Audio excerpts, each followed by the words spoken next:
I'm super excited that you're here because we're going to be talking about a really, really important topic that I think a lot of business owners forget about, and that's exiting the business. Because exiting the business is a complex and challenging process. It can be filled with a lot of uncertainty and confusion.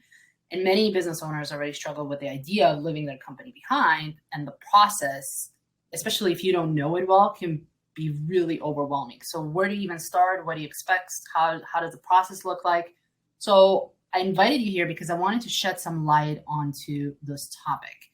But before we even go into the process and the hows and whats, let's first talk about what are some of the different ways that you can exit the business.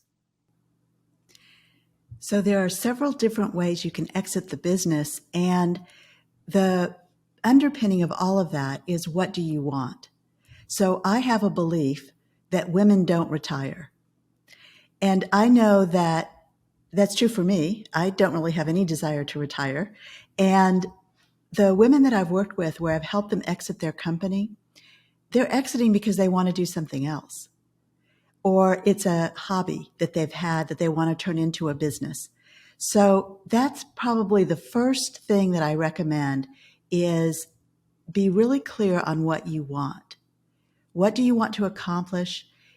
Are you motivated by getting value out of your business for everything you've built? So does the dollar amount mean a lot to you? For a lot of people, their business is their retirement plan. They may have savings or some retirement funds, but they count on selling their business so they can have those funds. And some people, it doesn't matter to them. Some people want to pass their business down to a family member or sometimes a key employee. So there are lots of different ways you can structure it, but it all starts with, what do you want? And what do you want your life to look like once you've sold or once you've exited that business? And I typically talk about exit as opposed to selling. First of all, because it's confusing, since I also teach about selling your service. And so that can be confusing sometimes. But the other part is, not everybody cares about selling, but they may want to exit and, as I mentioned, pass down their company or have it morph into something different, new, experiential.